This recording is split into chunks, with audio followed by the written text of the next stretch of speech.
for one, am grateful, Mrs. Bush, that they are finally bringing civilization to this savage land. I could not agree with you more, my dear.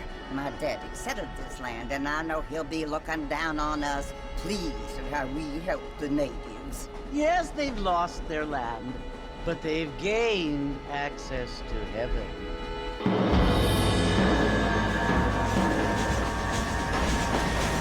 But Father, do you mean unless an innocent receives communion, they're destined to go to hell? It hardly seems fair. What I mean to say, Jenny, is that there is a great deal of difference between an innocent and a savage. I never thought of it that way. Yes, they lived like animals, but they're happier now.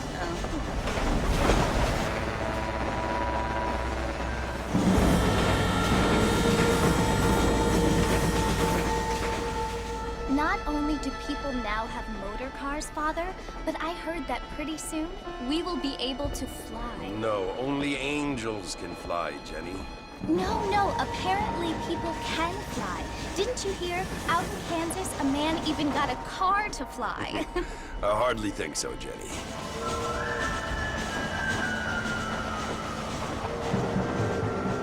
Apparently, Mr. Johns wants to run for governor, which is why he's so concerned with cleaning up the state. Nate Johns. Yes. His family is nothing but hillbilly trash that came here after the war. I don't want to be judgmental, but this state should not be ruled by such a disgusting family. A family without class. Apparently. The Johns family have made a lot of money, and he has a lot of friends in politics. Mrs. Bush, money isn't everything. There are many things that money cannot buy. It seems that money can buy voters, though.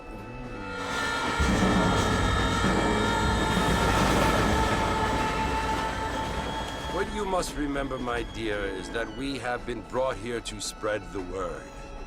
And the word and civilization, they are the same thing. They are the gifts.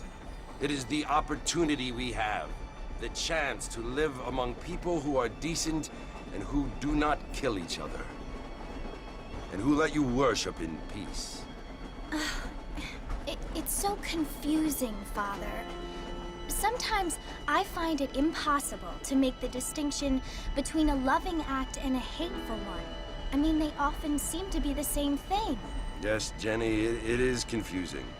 But you only have to ask me if you need help.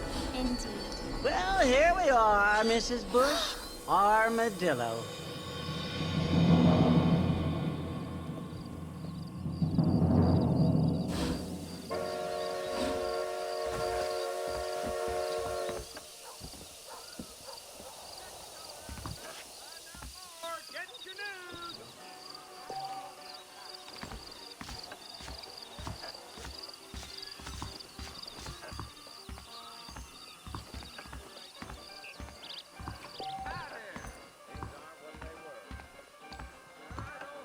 Hello there.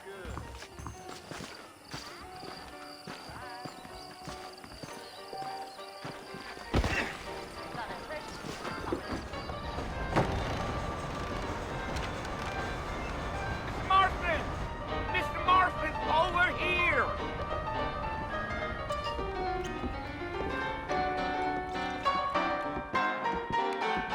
You must be John Marston. Sometimes. I'm Jake.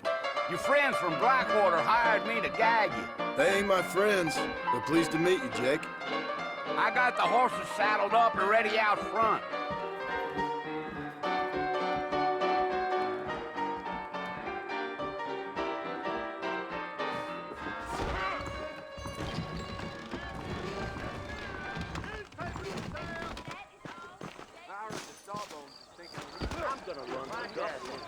Yes, sir.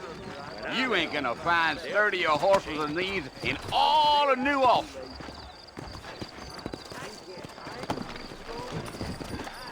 Take it slow on the way out of town. No need to kick up a lot of dust. I feel something. Yeah.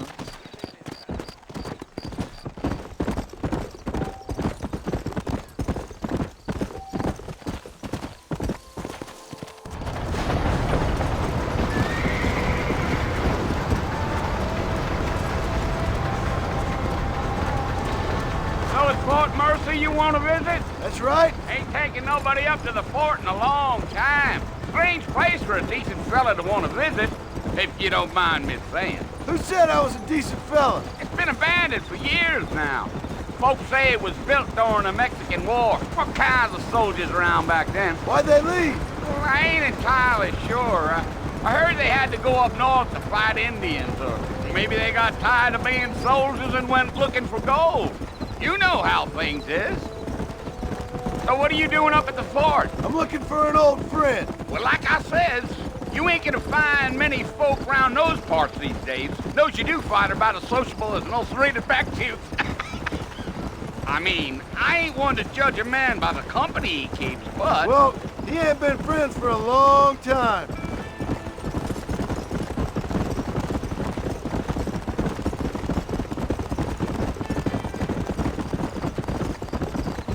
Are you planning on spending any time in Armadillo, Mr. Marston? I doubt it.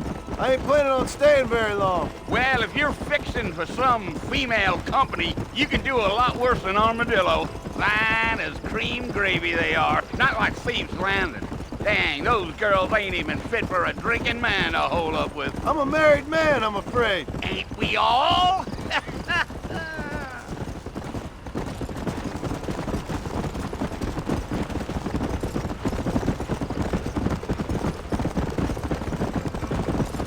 Yeah, so it was the marshal who hired me. Lee Johnson, do you know him? I think I heard his name. Says he got a telegram from some Blackwater big bugs asking for a guide. I guess it's none of my business. That's right.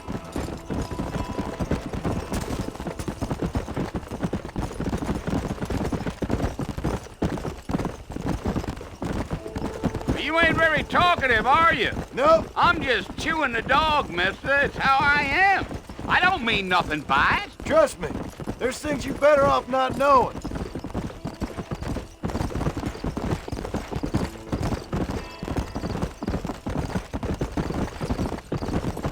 I'll tell you, Mr. Marston, those coyotes eat better than I do. Not far now, Mr. Marston. The fort's just over this hill.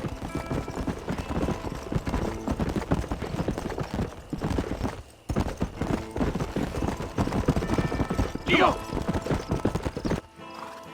Listen, mister. This here's what's left of Fort Mercer. Some gang rode in and took the place over. So I understand. This is where we part ways, friend. You have yourself a good time.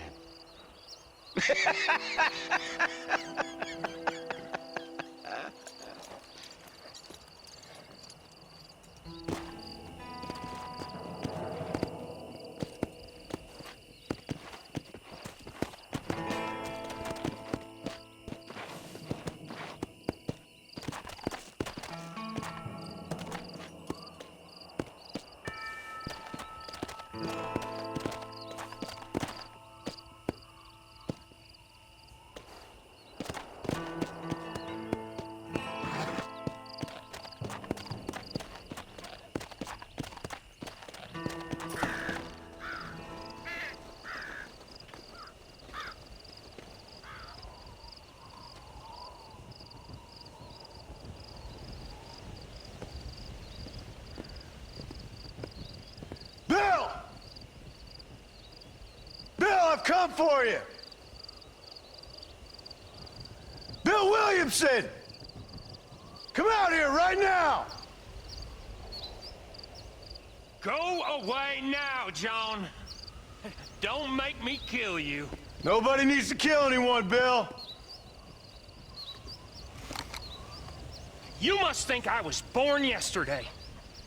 You always did think I was an idiot. That ain't fair, Bill. You were as my brother. I've come to try to save you. Oh. Do I look like I need saving? Bill, please. They want to kill us all. I can help you.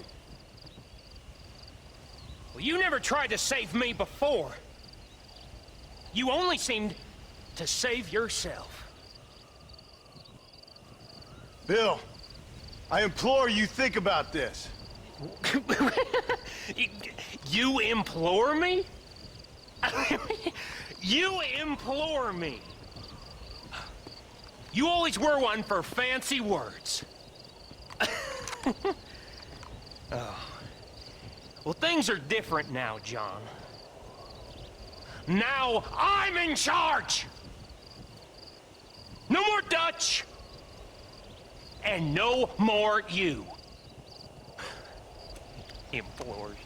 I implores you to go back and tell them to send someone just a little bit more impressive next time. Well? Oh. Poor John.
Well, you're alive.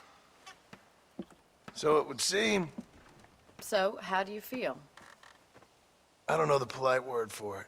I do. Stupid is the word we use around here. What were you doing? I was doing something stupid. Well, you'll be okay. Once you didn't die, the doctor said you'd be fine. He got the bullets out a couple days ago. Good. It cost us $15. I'm sorry, madam. Should have left me there to die. Did you want to die? I mean, was that it? Was that why you went straight out to Fort Mercer and picked a fight with the worst bandit in the county? To die, Mr. Mr. Marston. John Marston. Bonnie McFarland. Miss Bonnie McFarland. Well, you may be right, Miss McFarland. I don't know. So what were you doing? I was trying to give Mr. Williamson a chance. For old time's sake. You know Bill Williamson? Knew him. Long time ago. Well, what was he like? Dumb. Just like you. Thank you, miss. You see my hat? I have. And, what will you do now? Now I'm gonna take my time and go after him the less kind way. Well, that sounds very fun, Mr. Marston. Quite heroic, just like in those penny dreadfuls my brother used to read. Meanwhile, if you'll excuse me, I've got a ranch to run. Of course, if you're feeling better, why not take a ride with me later? Help me patrol the perimeter. You can earn back some of that money we wasted on doctor's bills. Of course. And thank you. For saving my life, I mean. Next time, Mr. Marston, I strongly recommend you don't try to lose it quite so earnestly. I'll bear that in mind. Those young people keep daring each other to visit Mescalero.